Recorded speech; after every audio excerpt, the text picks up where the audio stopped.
Let's talk NFC West. Let's start out with the San Francisco 49ers, the team that was second in line to hold up the Lombardi Trophy last year, being defeated by the Chiefs. They were so close, yet so far away.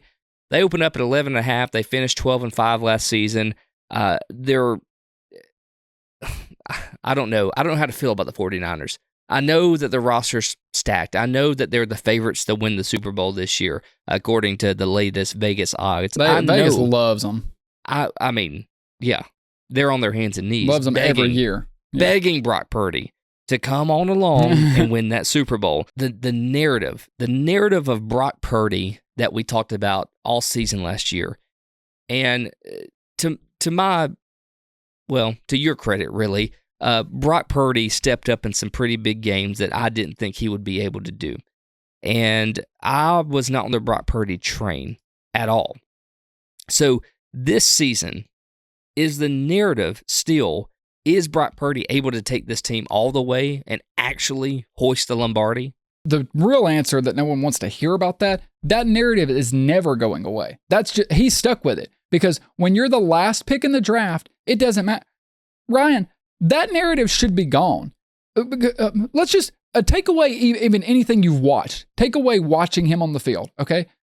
The last pick in the draft, Mr. Irrelevant, has taken the San Francisco 49ers to the playoffs back-to-back years, took them to the Super Bowl, and had them in overtime against Patrick Mahomes. That alone stops but is he a good quarterback? Yeah, he's going to the fucking Super Bowl. Okay, he's a good quarterback. I know that Kyle Shanahan elevates quarterbacks. I know he took Jimmy Garoppolo to the Super Bowl. Anybody with an eye can see that Brock Purdy is significantly better than Jimmy Garoppolo. Kyle Shanahan talks about how much he loves him. He's able to actually, run the offense the way he likes. He has his limitations, but he is a good quarterback. And if you have two eyes, it doubles your chances of even seeing that. There you go. I agree with you, man. I do think that we're going to hear it talked about all season because that's just what it's going to be. Now, it was put to rest for me in the Lions game when he put the team on his shoulders and won the game. But people are still going to talk about it. I know. I've heard them already. Like, it's not they're going to. It's they already have. Like, it's still the narrative of the 49ers. Can't stop. That's what I'm saying. Once you're Mr. Irrelevant, it's not going away. Yeah, it's stuck with you. I like Brock Purdy a lot. He's last season kind of changed my mind on him a little bit. What he was able to do is nothing short of like you have some of the most talented quarterbacks that have been in the league forever. And you have, like you call him and everybody else does, Mr. Irrelevant, come along and go toe-to-toe with Patrick Mahomes in the Super Bowl, somewhere he's never been before. Like, give credit to where it's due. Like, Brock Purdy did the unthinkable, the unimaginable, what everybody said that he probably couldn't do. He did it. And I'm one of the guys that said he couldn't do it. Of course. But people look at him and they're like, oh, well, he's not Josh Allen or Patrick Mahomes. It's like, okay, but he didn't need to be. There's only like 2 or 3 of those guys. I'm sorry. This is what people aren't talking about enough. He doesn't need to be. Nope. Nobody in the Shanahan offense needs to be a Patrick Mahomes or Josh Allen. Like, this offense actually operates, in my opinion, better with a lesser, less prideful quarterback. Like, I don't think it would run as good if Josh Allen was in there. And maybe it would just because it's Josh Allen or it's Patrick Mahomes. Whatever. I understand what you're saying, though. It's like, but he's not going to go outside. He's not going to color outside the lines. He is the conductor. He's going to do what Shanahan wants him to do. He's going to play by the book and deliver. And that's what Shanahan wants. That's the way he draws it up. So I agree with you. Just to not, because we're spending a lot of time on this, let's actually talk the over-under real quick. 11.5. I agree with you about Purdy, but yeah, people are going to keep talking about it. However, even though I love this team, I think they're a very talented team. Honestly, other than the Chiefs, like, my heart has a special place for the 49ers because I just always love their uniforms. I love Joe Montana. He was my favorite quarterback until Mahomes, obviously. I'm going to take the under, though. Not because I think they're going to be bad. I think they're going to be good. But I think 11 wins is realistic because it's hard to get back and to keep doing it. And, man, making it to the Super Bowl.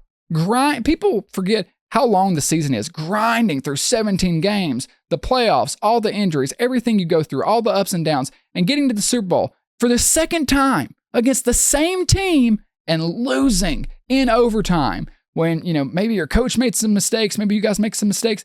That's so tough. I don't think a Super Bowl loser has been back to the Super Bowl in I don't have the number off the top of me, 20 years or something. It's been a really long time. They're going to have a good season. They're going to probably win the division. They're definitely going to compete for it. They're going to be in the playoffs. I just think they regress a little bit, not even because anything particular happens. I just think it's natural after going through that kind of season. I think it's a minor step back, 11-10 wins. Still a great team. So there were 4 teams last season that finished with 12 or more wins in both AFC and NFC combined. It doesn't happen too much. There was only one team that went over 12 wins, and that was the Ravens with 13.